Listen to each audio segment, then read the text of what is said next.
Welcome to Deduction Junction, where mysteries unfold and every detail holds a clue. Step into the brilliant mind of Hercule Poirot, the world's greatest detective, as we journey through his most intriguing cases. With logic sharper than a razor and an eye for the smallest detail, Poirot unravels crimes that leave others baffled. Get ready to immerse yourself in a world of suspense, deception, and of course, the little gray cells. The investigation begins now. Chapter 1. Death in Three-Quarter Time. It began, as many tragedies do, with music. The ballroom of the Château Vallon was alight with chandeliers, crystal stars suspended above a polished floor that gleamed like still water. Gold-accented mirrors reflected the soft flicker of candlelight, and in every corner, strings of violins carried a haunting waltz through the late spring air. The guests, draped in silks and sleek tuxedos, moved in stately time, eyes half-lidded, voices subdued beneath the spell of opulence. It was the final night of the Vallon Spring Gala, a private tradition hosted by the enigmatic Madame de Roquefort for her select circle of the European elite. And then, just before the final stroke of midnight, the music stopped. It did not falter. It did not trail away. It stopped. Abruptly, jarringly, like a needle scratched across a record. The dancers slowed, looked about. A few startled chuckles rose. Was it a surprise interlude? A dramatic flourish? Then came the scream. It came from the western balcony, sharp, guttural, unmistakably real. A young woman's voice, rising above the elegant hush like a blade drawn across velvet. Guests surged toward the sound. Waiters dropped silver trays. The chamber quartet, frozen with their bows mid-air, watched as chaos took root among civility. On the marble floor outside the balcony doors lay a woman.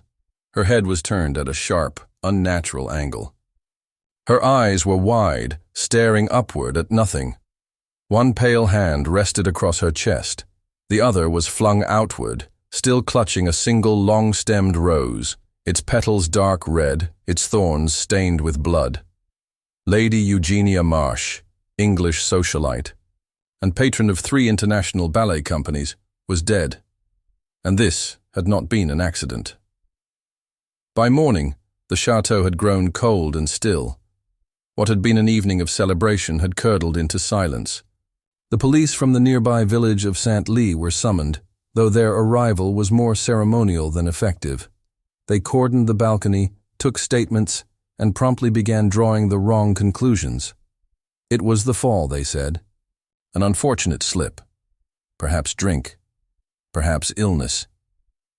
But Madame de Roquefort, a woman who had survived 3 husbands, 2 revolutions of fashion, and 1 blackmail scandal without so much as a misplaced earring, had made a quiet telephone call. At dawn, to Belgium, to one man. Hercule Poirot arrived at noon. He stood at the grand iron gates of Château Vallon in a perfectly tailored gray suit, a white pocket square folded into a crisp triangle. His mustache was immaculate. His patent leather shoes gleamed. And in one hand he carried a small valise, only slightly larger than the case that held his grooming implements. He was greeted by Madame de Roquefort herself, a tall, striking woman with silver hair coiled into a perfect chignon. Her handshake was firm, her voice low and resonant. "You came quickly, Monsieur Poirot." "Madame," said Poirot with a slight bow, "you said the affair was delicate. I do not delay when a life has ended out of step with nature." She led him through the long corridors of the chateau, past ancestral portraits and floral arrangements, now wilting in last night's heat. It was during the final dance, she said. The last waltz, the rose she held, each lady was given. "One during the final set. It's a tradition. But someone placed a thorned stem in her hand. On purpose." Poirot murmured. "And the fall from the balcony?" "Too convenient," she said. Eugenia did not slip. She was pushed, or worse. Was she well liked? She was adored. but not loved. Madame de Roquefort's smile was tight. Not in this house. Poirot nodded slowly. Then let us begin not with the corpse, he said softly, but with the living. By afternoon, Poirot had established a temporary study in the West Wing, an unused music room with long windows and a fine collection of metronomes. He had asked Madame to provide a guest list, the ballroom's layout, and any correspondence. Lady Marsh may have received during her stay. What interested him most, however, was the choice of setting. A waltz, he said aloud, pacing the room. 3 steps. The most elegant of dances, always returning to the beginning. There had been intent, he sensed, not merely in the murder, but in the symbolism, the final waltz, the rose, the silence that followed. It was no act of sudden rage. It was planned, calculated, and beautifully timed. He reviewed the guest list.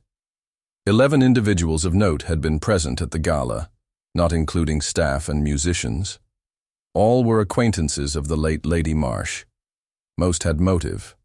All had secrets, and all, for now, remained at the chateau, held in place by Poirot's polite but unmistakable insistence. Tomorrow, he would begin his interviews. Tonight, he reviewed the case with his usual methodical care. He arranged the facts like dancers on a floor. He noted their patterns. And he waited for the moment the rhythm broke. For in every dance, there is one step out of place, one misstep, one truth, and Hercule Poirot would find it. Chapter 2. The Guests Behind the Curtain.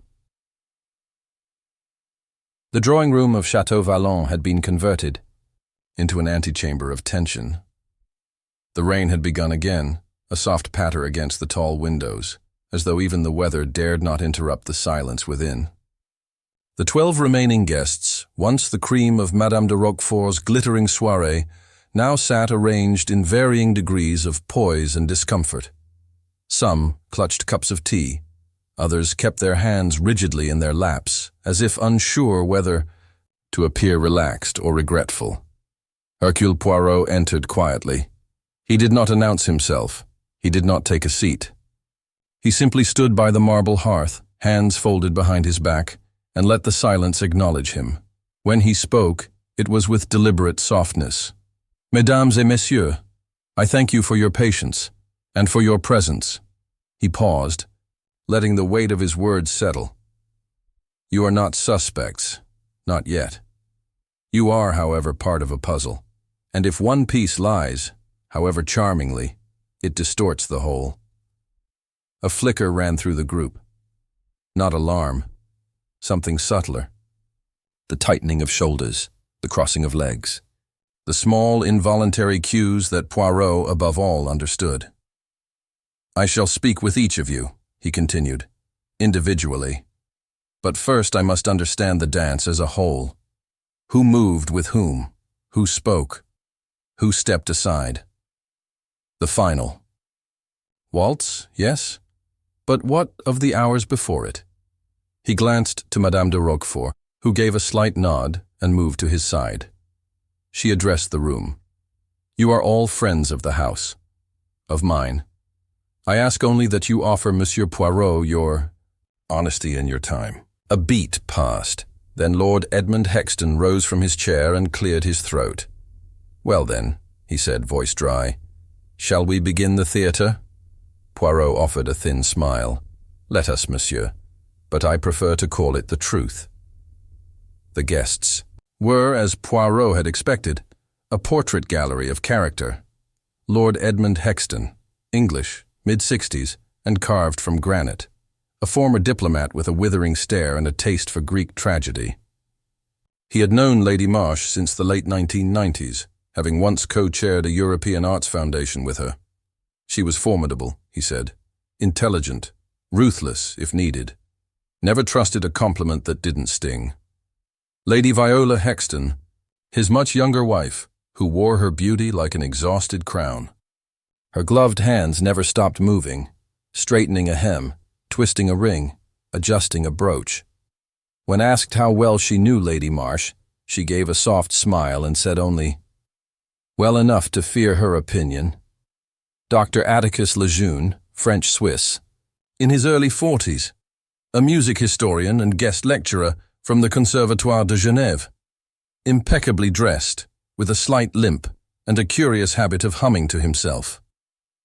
He had been invited by Madame de Roquefort for his expertise on 19th-century ballroom traditions. "Lady Marsh and I danced only once," he said. "It was spirited. She had an unusual tempo."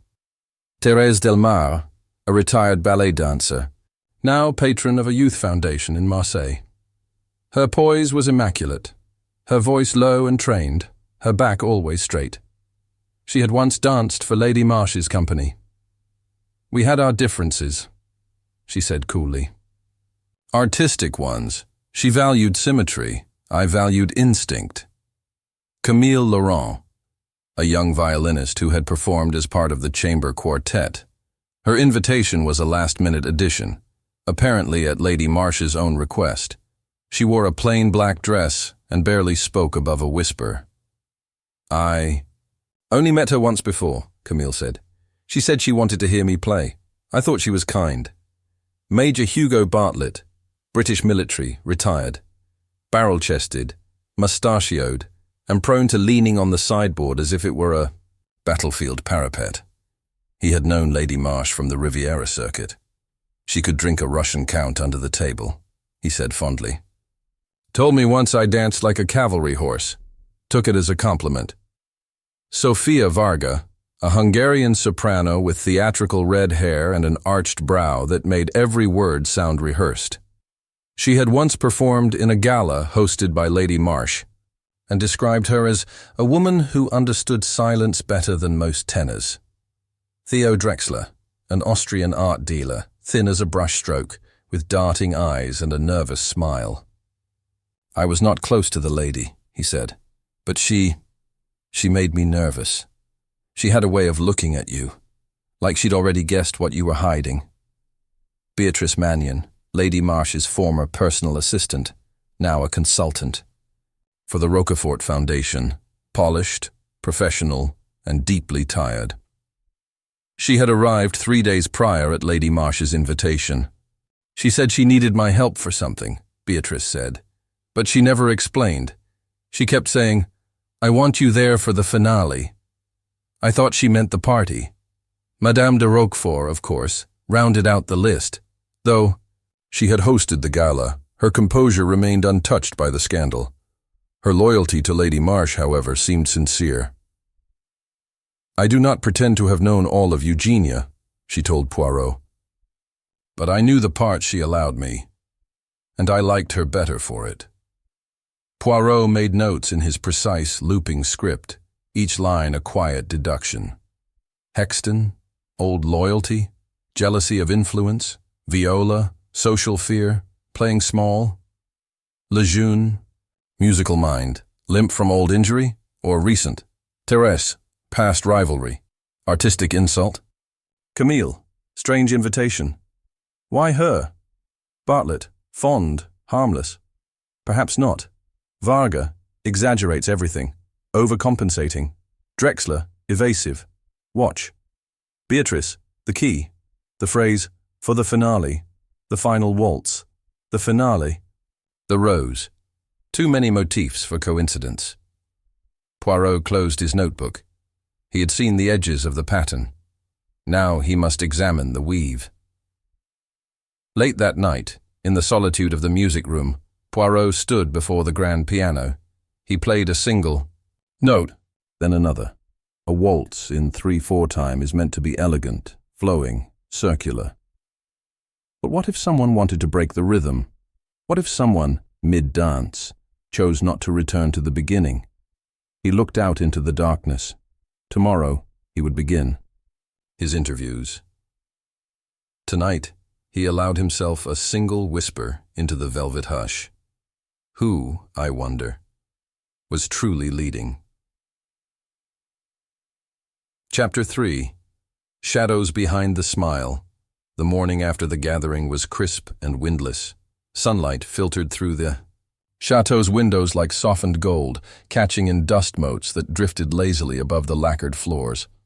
The staff moved about with a quiet efficiency, and in the distance, the faint sound of someone rehearsing scales on a violin drifted through the walls.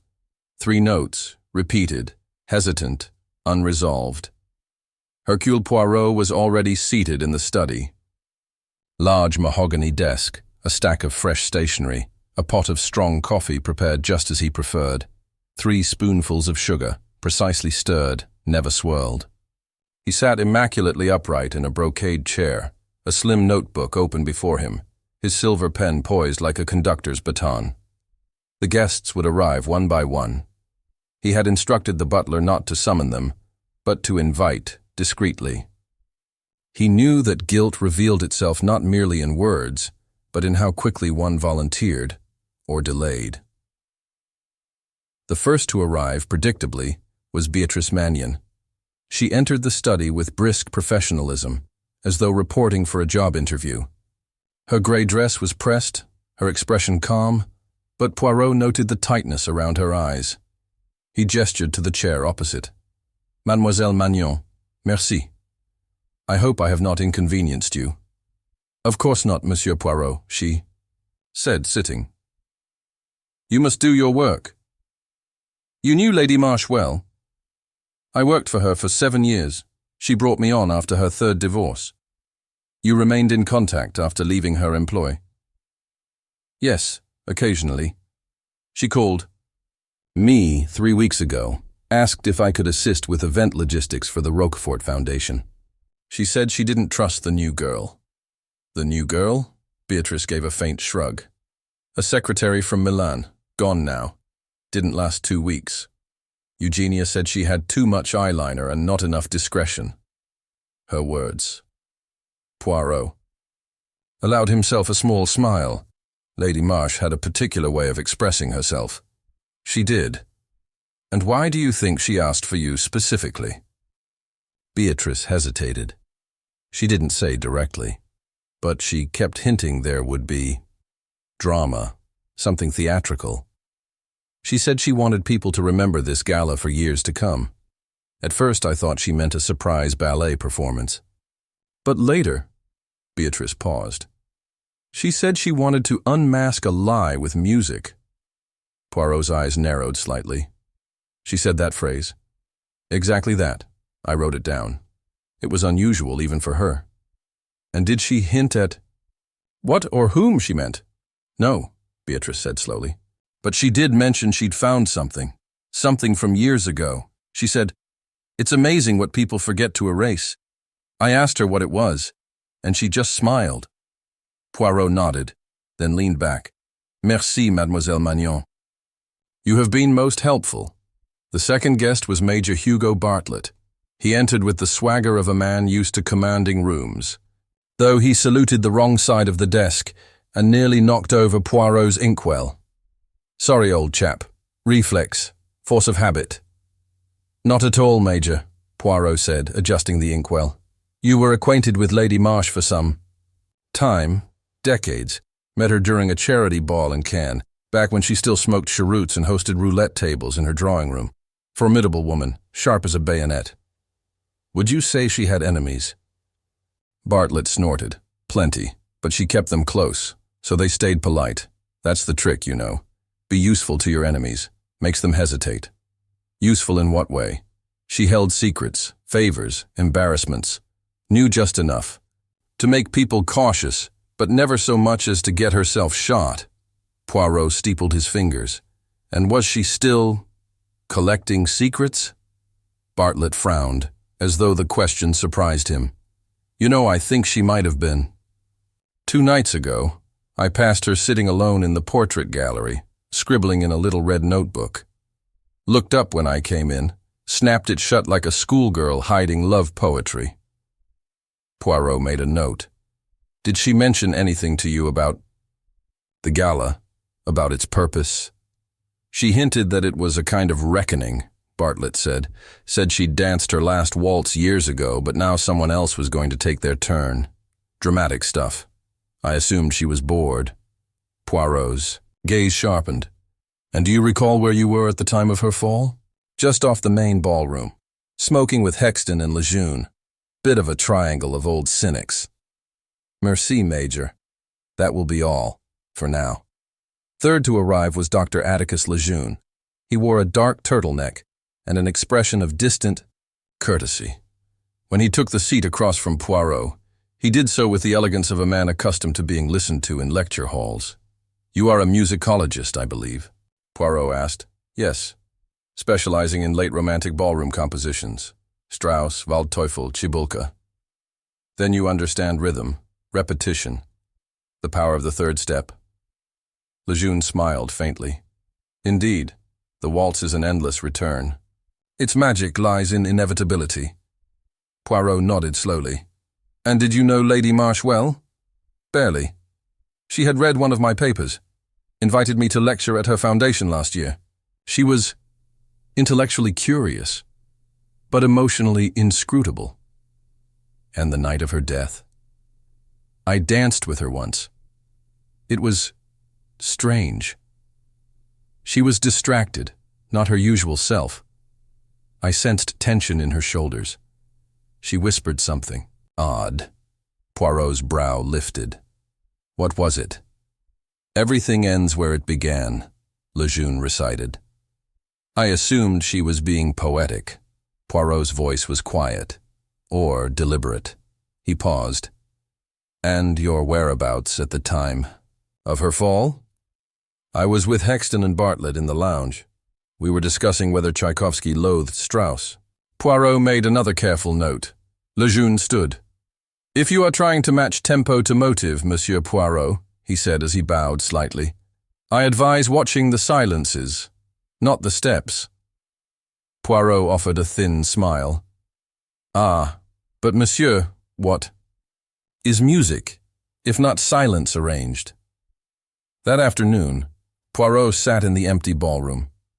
The floor had been cleared. The lights dimmed. He stood alone at its center and imagined the music, the turn, the rhythm of three. Step, step, turn, step, step, turn. But one dancer had stepped out of time, and in doing so created a pause that led to death. Poirot placed his hands behind his back and slowly turned in place. Once, twice. The pattern was off, but the elegance of the misstep, that was the key. Tomorrow, he would speak with the dancers themselves. Those who turned, those who watched, and those who waited for the waltz to end. Chapter 4. A perfectly timed lie. The following morning arrived with a brittle chill in the air. A fresh wind rolled off the Rhône valley, tugging at the tall cypress trees lining Chateau Vallon's gravel paths. The chateau's halls, once filled with music and laughter, now echoed only with the sound of restrained footsteps and the soft murmur of closed-door conversations. In the main parlor, Inspector Martel of the Saint-Ly police had established a temporary office, a folding table bearing a leather satchel of official papers, several maps of the estate, and a stack of witness statements typed by a clerk with an uneven grasp of punctuation. Martel was in his 40s, tall and lean, with a black mustache he wore like a challenge. His instincts leaned toward practicality. He preferred clear timelines, simple motives, and physical evidence that could be measured in centimeters. Which is why, when a new piece of information emerged that morning, he seized upon it with quiet triumph. It came from a junior maid named Elise. Shy and small-eyed, Elise had been stationed near the ballroom's southern alcove during the gala, ferrying empty glasses to the scullery. She had not spoken much during the initial interviews, but after overhearing fragments of conversation between Lady Hexton and Madame de Roquefort, she came forward with something new. "Monsieur Poirot," she said, wringing her hands, "I saw someone on the balcony, just before the scream." Poirot, seated in the salon beside a tray of orange peels and coffee grounds, looked up with immediate interest. "Who did you see, mademoiselle?" I'm not sure I should say." You should say precisely because you are unsure, Poirot said gently. We must know what you observed, not what you interpret. She nodded. It was Monsieur Drexler, the Austrian man. I saw him step out onto the balcony, maybe 10 minutes before everything happened. Was he alone? Yes, I think so. He had a cigarette. And he looked nervous or guilty. He kept glancing back toward the ballroom like he was waiting for someone. Poirot leaned forward, careful not to alarm. And did you see him come back in? No, Elise said, frowning. But I left to take a tray. When I returned, the scream had already happened. She hesitated again. There's one more thing. Yes? Found something just outside the doors later that night. Near the railing. She reached into her apron and produced a small object wrapped in tissue. Poirot unfolded it delicately. It was a silver cufflink, oval-shaped, etched with an Art Nouveau design. A thin smear of what appeared to be blood glistened at the base. Poirot's eyes narrowed. Merci, mademoiselle. Inspector Martel examined the cufflink an hour later with visible satisfaction. Drexler, he said flatly. This is enough. To question him formally. And what, mon ami? Poirot said mildly. Do you believe happened? Martel leaned back in his chair. He was waiting for her. Perhaps they argued. He strikes her, impulsively or deliberately, and she falls. The cufflink is torn loose in the struggle. And the motive? Blackmail, Martel said confidently. You've read her reputation. She knew things. Drexler's dealings in Geneva have long been whispered about. Forged provenance, silent partnerships. If she found something... Poirot raised a hand. Oui. It is possible. Entirely plausible. In fact, he stood and adjusted the crease of his trousers. But I ask you, does it not feel too plausible? Martel frowned. You think it is not him? I do not yet think anything, Poirot said calmly. But I am suspicious of solutions that arrive too quickly. They are like the opening chord of a symphony, obvious, loud, but never the melody. Theo Drexler was summoned that afternoon. He entered the study with a look of startled offense, as though the very idea of suspicion bruised his delicate sense of neutrality. His jacket was neatly pressed, his tie a perfect Windsor knot. Poirot gestured for him to sit. Monsieur Drexler. You are aware, I assume, that you were seen on the balcony. Drexler stiffened. Yes. I stepped out for a cigarette. Is that now a crime? Poirot's voice remained gentle. Of course not. But you did not return immediately. No, I stayed out for perhaps 5 minutes. The stars were unusually clear. You were alone? Yes. You were waiting for someone? Drexler hesitated. No. That is a misunderstanding. Poirot tilted his head. Monsieur, a cufflink has been found, near the railing. Silver, Art Nouveau. Drexler's eyes flickered. Poirot continued. You own such a pair? A long pause. Then Drexler sighed and nodded. Yes, I do. But I did not know one was missing. Poirot stepped back. Then perhaps you would explain how it came to rest within 2 feet of where Lady Marsh's body was. Discovered. I can't, Drexler admitted. Unless someone placed it there. Poirot said nothing. Drexler shifted in his chair. She confronted me 2 nights before the gala, said she had evidence tying me to a dealer in Zurich who was recently raided. She said she might clean house, but she didn't say more. And what did you do? I said nothing. I left her suite. I stayed away. Poirot studied him a moment longer. Your alibi? I was in the conservatory at the time of the incident, alone. Poirot nodded once. Merci, monsieur. That will be all. That evening, Inspector Martel presented his findings to Madame de Roquefort in her salon. He spoke with confidence. Motive, proximity, a dropped cufflink. What more could be required? She listened politely, And then, glancing to Poirot seated by the fire, asked simply, "And you, monsieur?" Poirot stood slowly. "I find it troubling," he said, "that we are so eager to solve the crime with the first button that falls loose." Martel scowled. He had no alibi. Poirot nodded. And yet, how curious that Lady Marsh, a woman known for her precision, for her manipulation of symbols and timing, would fall at the exact moment music ceased. Not earlier, not later, not in haste, but in rhythm. He looked at Madame.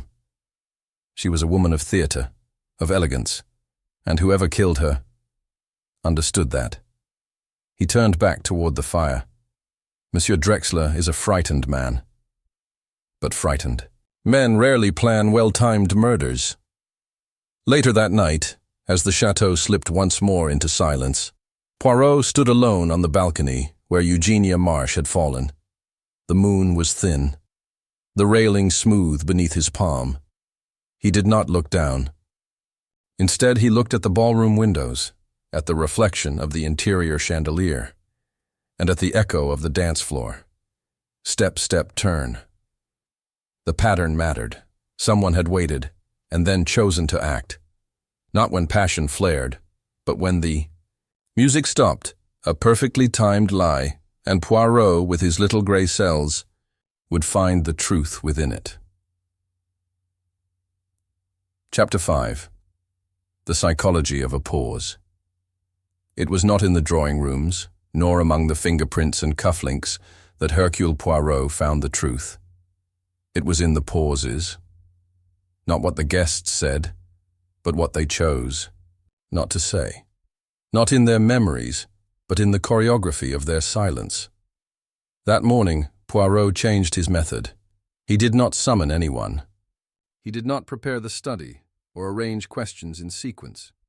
He simply moved through the chateau as any guest might, visiting the garden paths, lingering in the salon, observing the breakfast rituals as though nothing had changed.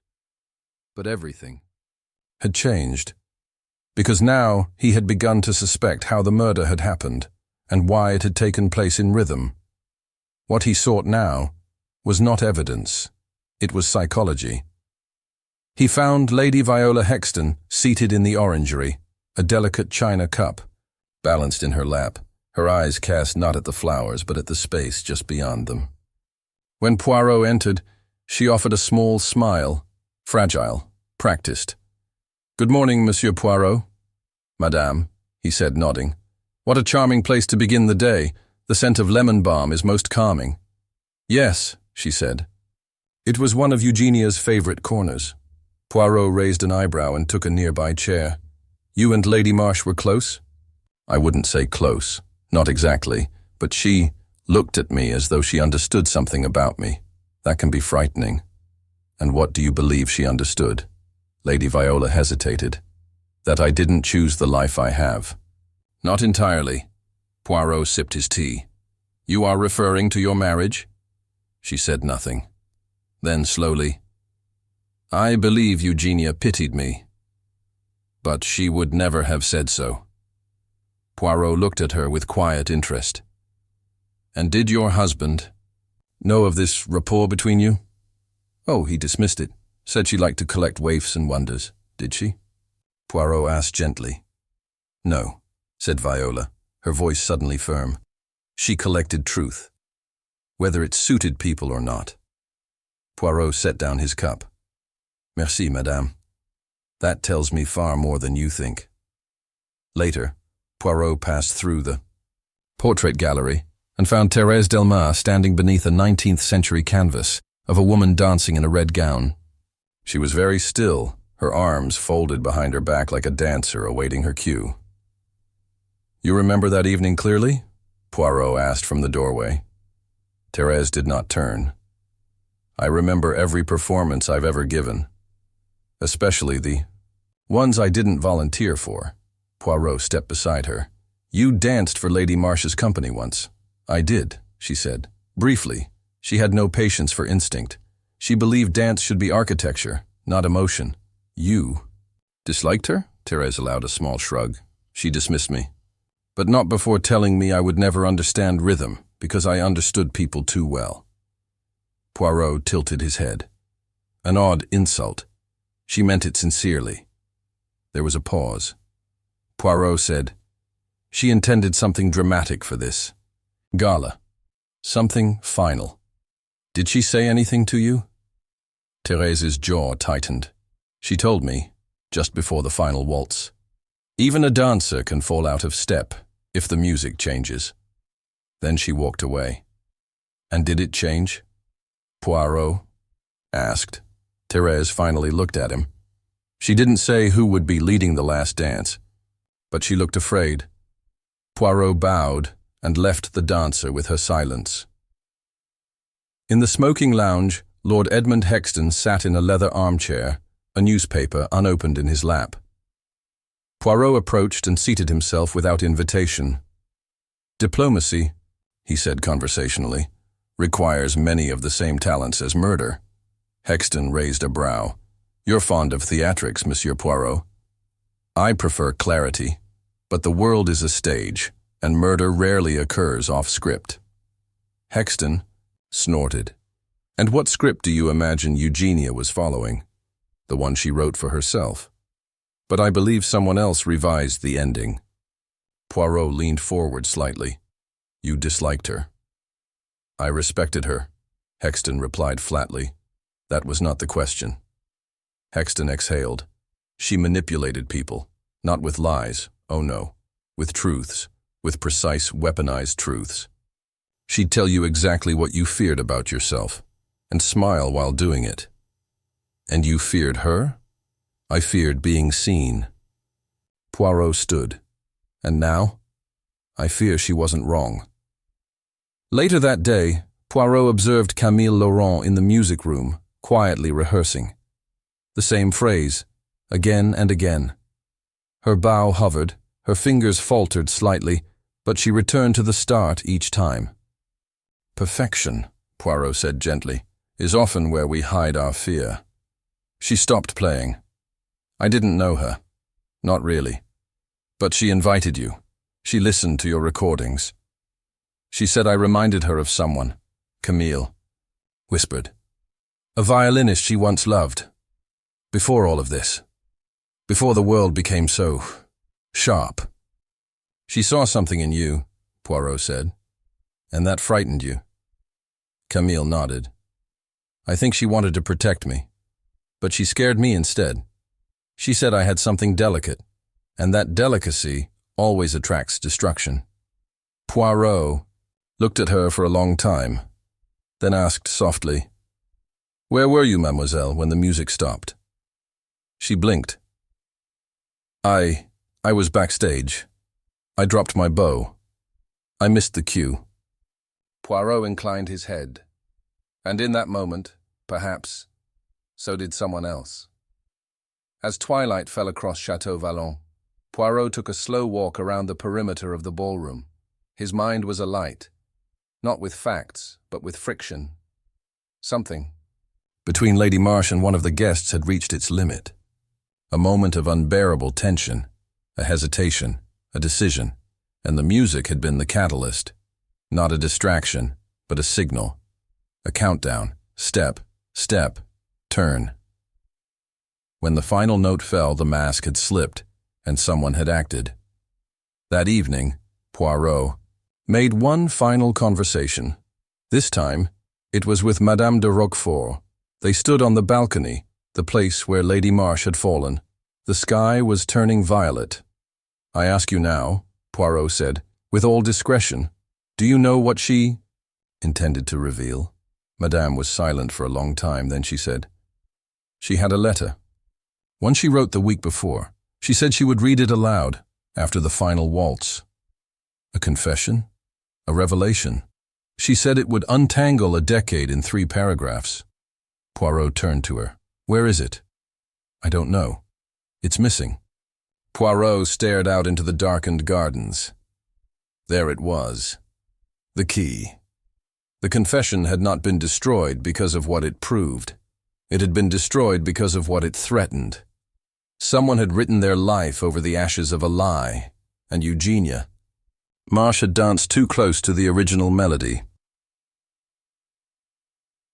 Chapter 6. A Note in the Silence. The next morning broke grey and unsettled, with clouds gathered over the distant hills, like an audience awaiting the final act.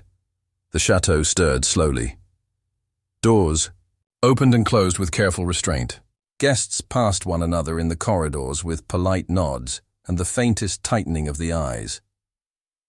There was a sense, unspoken but shared, that the performance was nearing its climax. Poirot had risen early. He took his coffee not in the breakfast room but in the library, seated between two towering shelves of legal volumes that no one had touched in years. He examined the guest list once again. Not the names, but the spacing, the order of arrival, the late additions, the patterns between past invitations and this one. It was Beatrice Mannion who had first said it. She wanted people to remember this gala for years to come. That, Poirot now believed, was true. But Eugenia Marsh had not intended her own death to be the lasting memory. She had intended a reckoning, and someone else had turned her finale into an exit. By mid-morning, Poirot returned to the music room. Camille. Laurent was there again, playing, this time more confidently, the melody of a lesser-known Cibulka waltz echoing beneath the high ceiling. She stopped as he entered. "I'm sorry," she said quickly. "I thought it was empty." Poirot smiled, faintly. "No, mademoiselle, you are not intruding." He crossed to the grand piano and ran his fingers lightly along its edge. "You said you missed your cue that night. Dropped your bow." She nodded. "Yes. I went backstage, just for a moment. It was embarrassing." "And where did you go after?" "That? I re-entered from the side corridor, by the conservatory doors." Poirot tilted his head. "And you saw no one?" Camille hesitated. "Well, I did see someone. A woman. I couldn't tell who. She was in the reading room, I think. The light was off. I saw her silhouette. She was holding something, maybe a letter." Poirot's gaze sharpened. "And what time was this?" "I don't know. Just before the scream." He offered a warm smile. "You have been most helpful, mademoiselle." It was nearly midday when Poirot entered the reading room. The space had been largely overlooked during the investigation. It was quiet, shadowed, and lined with display cases of antique folios, rare editions and minor relics from Madame de Roquefort's ancestors. A single window looked out onto the rose garden, where the petals now sagged under the threat of impending rain. Poirot moved slowly, not scanning, but sensing. The room had not been used as part of the gala, not formally. It had remained closed, unused. But Eugenia Marsh had made a point of passing through it earlier that evening. Beatrice had mentioned seeing her there. Lord Hexton, too, she had come. Here for a reason, to place something or to retrieve it. He examined the shelves. The fireplace, the side table, the vase of lilies, now beginning to brown. Then, near the back of the bookcase, he noticed something, a small rectangular recess behind a row of volumes on Venetian law. He removed the books, one by one, until his fingers brushed the edge of a folded envelope. Poirot withdrew it gently. It was thick, sealed with red wax, and bore no external address. But on the back, written in Eugenia's sharp, practiced hand, were 3 words, "To be read." Poirot opened it. Inside, on fine cream paper, typed in neat paragraphs, was the speech Eugenia Marsh had intended to deliver at the conclusion of the gala. The 3 paragraphs to untangle a decade, as Madame de Roquefort had put it. He read it once, then a second time, and finally folded it again with great care, slipping it into his pocket. For the first time in days, Poirot's expression shifted. His brows rose, his lips pursed. "Ah," he murmured, "that is it." He did not smile.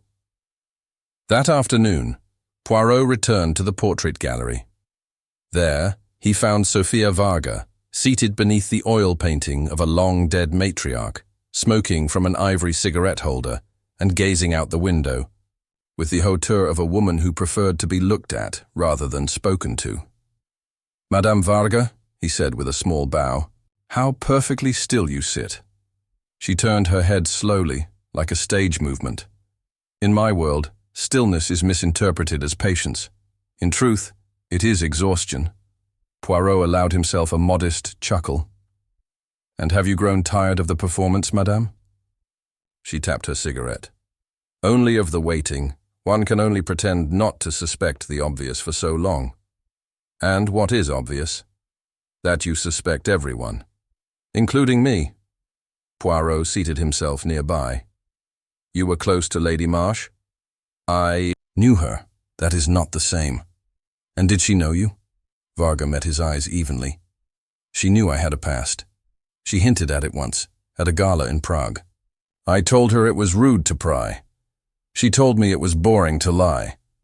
Poirot nodded thoughtfully. "And did she threaten to reveal something?" "No," Varga said. "But she didn't need to. With Eugenia, silence was a threat." He let that hang in the air. Then softly, "Did you see her the night she died?" "I saw her before the final waltz. She seemed exhilarated, as though she were walking on a wire. I thought she was drunk. But now—" She trailed off. "You think she was preparing herself?" "Yes," said Varga.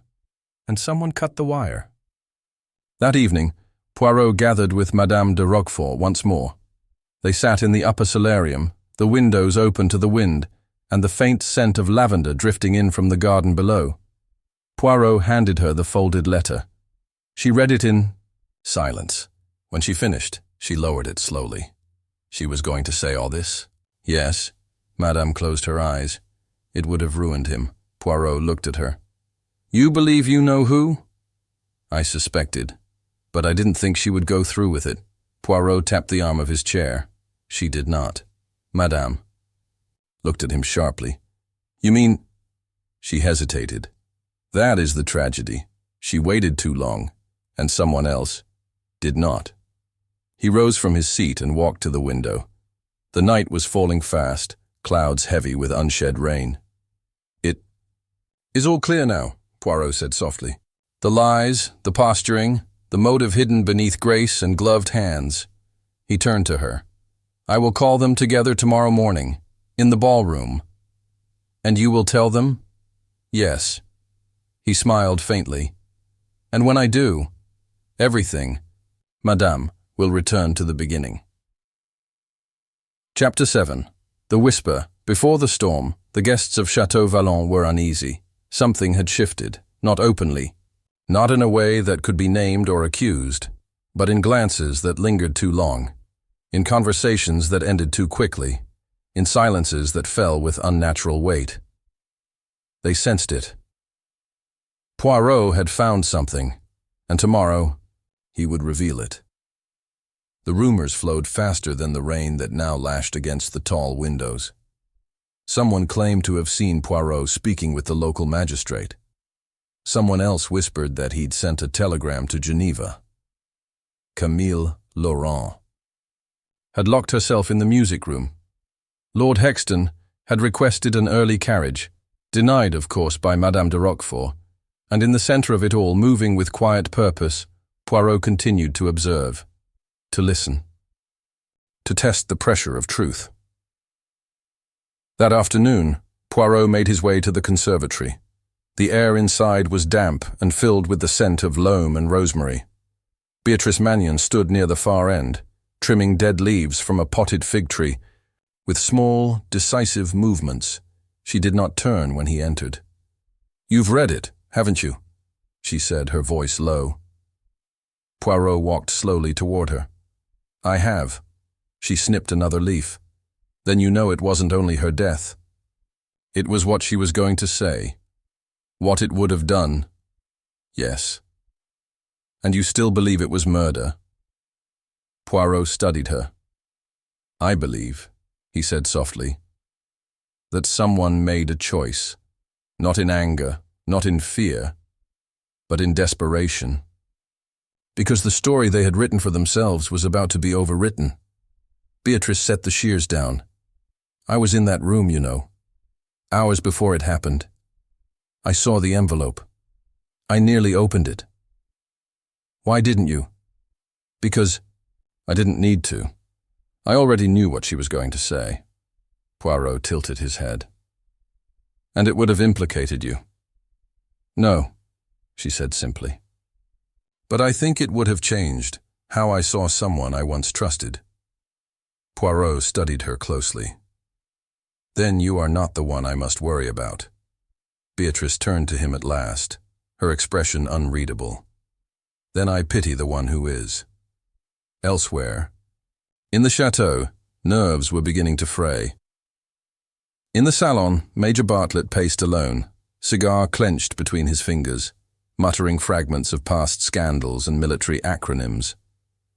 He had been overheard asking a footman if private letters were ever truly private. In the breakfast room, Lady Hexton stared into a cold cup of tea, her hand trembling slightly, her gaze fixed not on any one object, but the reflection in the silver teapot. When Poirot entered, she looked up sharply. You found it, didn't you? Poirot inclined his head. You refer to the letter? Yes. She told me she was writing something, days before the gala. I thought she was bluffing. She often did. But this time, she trailed off, then swallowed. She said it would be the cleanest cut she'd ever made. Poirot's voice was gentle. And was that what you feared? That she would cut too close, to something you'd kept hidden? Viola's face crumpled, then steadied. She saw things in people, too clearly. She could forgive betrayal, but never illusion. Poirot stepped closer. Did she see through you? Viola blinked. She saw through him, she whispered. Poirot didn't ask who. He didn't need to. Later, as the storm gathered, Poirot stood in the gallery of mirrors. This had become his thinking space, an elegant, echoing corridor lined with rococo glass and softened by silk panels. He watched his reflection move in perfect time, multiplied across surfaces, and wondered, as he often did, about identity. How easily people confused who they were with how they wished to be seen. Someone in this house had done more than lie. They had lived a truth that was not theirs to own, and Eugenia Marsh had prepared to unveil it. But it was not the revelation itself that had led to her death. It was the timing, the publicness, the humiliation. And someone, faced with the loss of a carefully constructed life, had chosen silence over shame. Poirot descended the staircase just as the evening descended over the chateau. The house staff were preparing supper, but no one was eating. Glasses were poured and abandoned. The violinist had not rehearsed all day. Even Sofia Varga, so fond of dramatic entrances, had been unseen since morning. It was Thérèse Delmar who approached Poirot now. She was dressed simply, her ballet posture intact, her voice quiet. You're going to do it tomorrow, she said. Aren't you? I am. And will you name them? I will tell the truth. That is all. Thérèse nodded slowly. There's something you should know. The night of the gala. I saw Eugenia speaking with someone.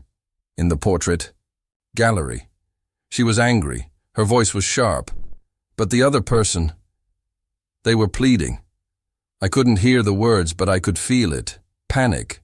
Desperation. Who was it? Poirot asked. I only caught a glimpse. They were half in shadow. But the silhouette. She hesitated, then shook her head. No, I want to hear it from you. I want to see their face when you say it. Poirot gave a slight bow. You will. That night, the storm broke. Rain lashed the windows with relentless fingers. Thunder rolled above the hills. And yet the chateau seemed hushed, not rattled, as though it too was waiting for the last chord. In his room, Poirot laid out his notes one final time. Names, motives, timelines, every step, every pause, every silence. And in the center of it all, the letter, to be read. He folded his hands. And for a long time, he simply sat in the armchair by the fire, thinking not of evidence, but of the human heart, of how far it would go to protect the illusion of identity, and how easily it could crack beneath the weight of truth. Tomorrow, he would bring them together.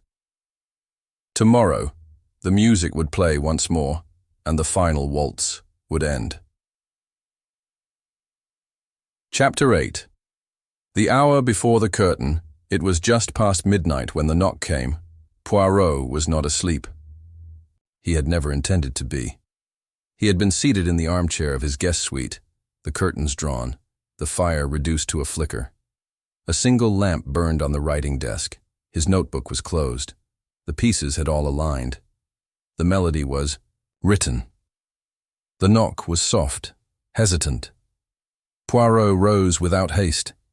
He opened the door to find Lady Viola Hexton standing there, pale as parchment in her dressing gown, her eyes hollow and unslept. "Forgive me," she said. "I couldn't wait until morning." Poirot stepped aside, wordless, and gestured her in. She walked into the room like a ghost, returning to the place of her death. He did not speak at first.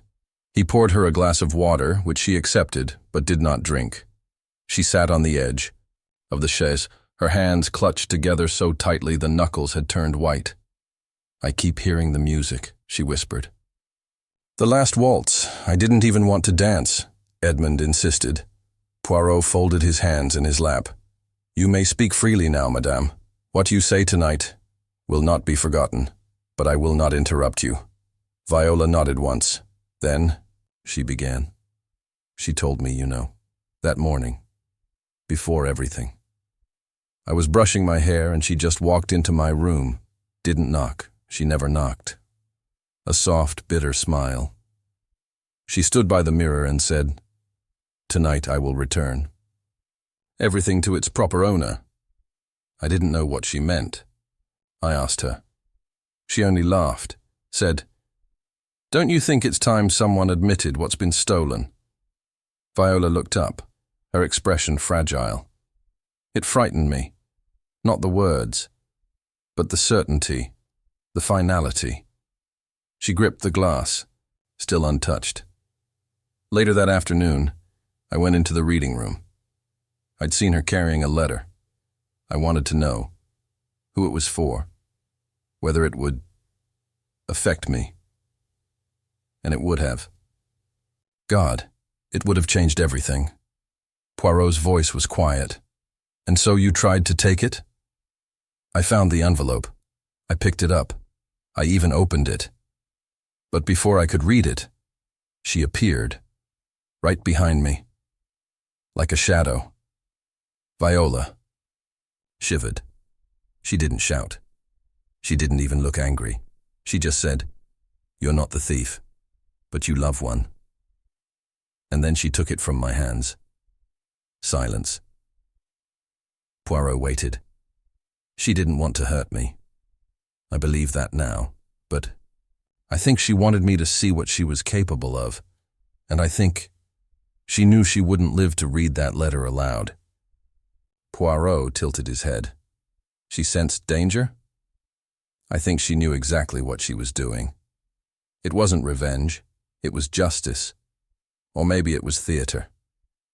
But whatever it was fatal. Poirot stood and crossed to the window. The rain had stopped. A faint mist crept across the garden paths below. "And what of Lord Hexton?" he asked gently. "What did he know?" Viola was silent for a long time. Then, nothing. But he suspected everything. Poirot turned to her. "And you, madame? Do you come here now to confess, to protect him?" A pause. Viola stood slowly. "No. I came because you already know the truth, and I need to see what happens when you say it aloud." Poirot studied her for a long moment. "You loved her, didn't you?" Viola's lips trembled. "She was cruel." But she was right. She saw everything, and she didn't flinch from it. Poirot nodded once, then stepped aside to open the door. "Tomorrow, madame." Viola stepped past him, pausing only once. She said the waltz would end in silence. I just didn't realize she meant this kind. And then she was gone. Poirot closed the door behind her. He returned to his chair, sat slowly, and folded his hands. Not to pray, to consider. He no longer questioned who had killed Eugenia Marsh. What remained was the why and the precision of its execution, because this was not the act of a vengeful fool. It had been planned with the same structure as a perfect waltz. 3 steps, a turn, then the pause. Poirot opened his notebook and added a single line. It was not silence she feared. It was being heard too late. At sunrise, the chateau began to stir. The sky turned a pale lavender, and the storm left only traces, moist footprints in the gravel, the scent of damp roses, and curtains that fluttered like breath returning to a still room. Poirot dressed meticulously. He adjusted the cuffs of his shirt, pressed his waistcoat flat, and polished the buttons of his coat until they caught the morning light. He descended the grand staircase slowly. Each step was its own decision. The time had come, and he would lead them, just as the music had done, back to the moment they had all tried to forget. Chapter 9. The Dance of Deductions. It was just after 10 when the guests were summoned. The message had been delivered with quiet formality. An invitation from Monsieur Poirot to attend a final discussion in the grand ballroom. There were no protests. None dared refuse. They gathered. One by one in the same room where music had once flowed and laughter had once echoed. But there were no violins this morning, no champagne flutes or candlelight. The chandeliers were unlit, and the daylight that spilled through the tall, arched windows cast long shadows across the floor. The parquet still bore faint scuff marks from the night of the gala. The final waltz. Poirot stood alone at the far end of the ballroom, beside the piano. His silhouette, small but composed, was framed by the carved wooden panels and the mirror behind him, which caught every guest's reflection and multiplied the silence. He greeted them with a nod as they arrived. Lord and Lady Hexton, side by side, but with space between them that hadn't existed days before. Beatrice Mannion, calm and observant. Thérèse Delmar, arms crossed, watching everyone's movements with the gaze of a dancer awaiting the downbeat. Dr. Lejeune, hands in pockets, posture languid. Sophia Varga, painted lips pursed, eyes unreadable behind tinted spectacles. Major, Bartlett fidgeting with a penknife. Camille Laurent, pale and quiet. Theo Drexler, still trying not to look at anyone too long. And finally, Madame de Roquefort, who took a seat with all the gravity of a queen watching her court await judgment.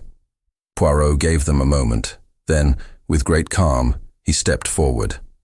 Mesdames et Monsieur, he began, thank you for joining me. His voice, as always, was soft, but it carried, as if the very walls leaned forward to listen. We stand, as you know, in the very room where a woman fell to her death, where the music stopped, where the final waltz was interrupted by a scream. No, one moved. Lady Eugenia Marsh, Poirot continued, did not slip. She did not fall by accident. She did not suffer a moment of drunken imbalance or tragic misstep. He paused. She was pushed. The silence tightened. She was pushed not in a moment of rage, but of deliberation. It was a decision made carefully, if not coldly. A decision born not out of hatred, but necessity. Poirot took a slow turn about the room, hands behind his back. But let us begin not with the crime, but with the question it sought to silence. He turned to the piano and rested one hand on its smooth lid. Lady Marsh was preparing a statement, a confession of sorts. It was to be read after the final waltz. A written revelation, sealed in an envelope, hidden in the reading room behind. A row of books. A ripple moved through the guests. "Yes," Poirot said softly. "I found it." He held up a folded sheet of cream paper. It is not a long letter, but its impact would have been enormous. In it, Lady Marsh reveals that someone in this house has built their entire life upon a lie involving identity, a theft, not of money, but of self. Poirot's voice lowered, and she was going to expose it. He turned and walked slowly across the floor. "Over the last few days I have listened. I have observed. I have tested each of you, not with questions but with the truth." He looked at Bartlett.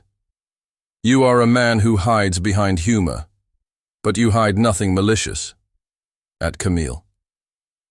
"You were drawn here for your innocence, perhaps because it reminded Eugenia of something she once lost." At Lejeune. "You saw more than you admitted, but your sin is pride, not guilt." At Drexler. "You were blackmailed, yes, but not murdered." Drexler let out a slow, audible breath. Poirot turned his attention to Beatrice Mannion. "You were the only one Eugenia truly trusted, the only one she asked back not to serve her, but to witness."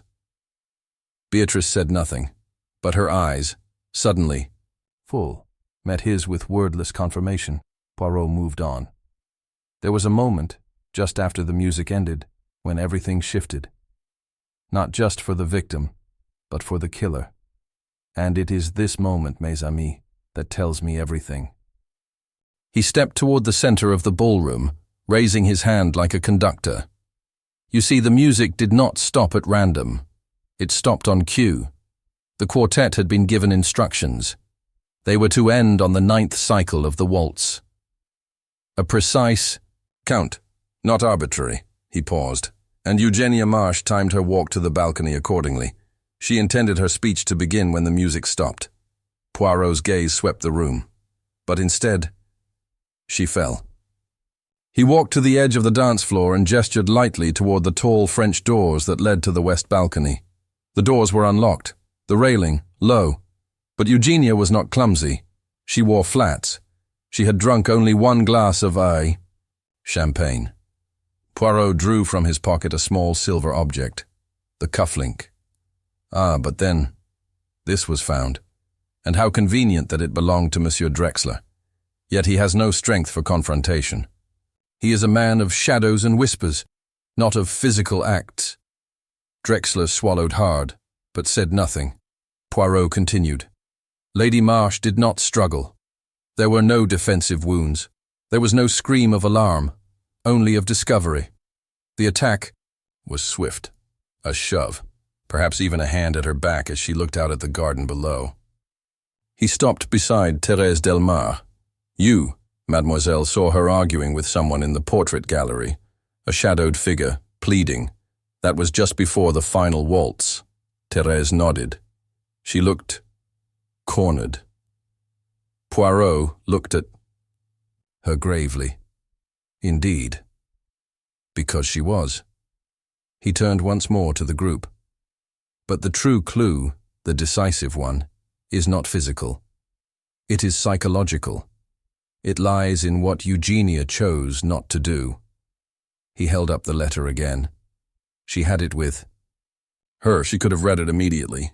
She could have revealed the truth during the meal, or in the garden. But she waited. Why? Poirot let the silence stretch. Because she wanted to make a point. She wanted an audience. She wanted the symbolism, the timing, the drama. He stepped back. But someone else could not afford to wait.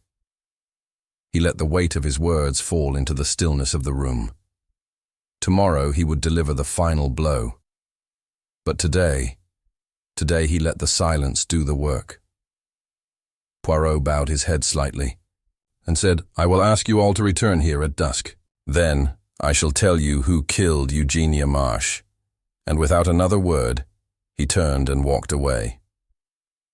The guests remained frozen for a long moment. No one spoke. No one moved. Because now, they were not just suspects. They were suspects who knew that he knew. And they had just hours left before the music ended. For good. Chapter 10. The Final Waltz, the ballroom of Chateau Vallon, had never been so quiet. The guests stood once more in a wide semicircle, mirroring the arrangement from that fateful night. No music played, no wine was served. And yet, the atmosphere was thick with something weightier than champagne or sound.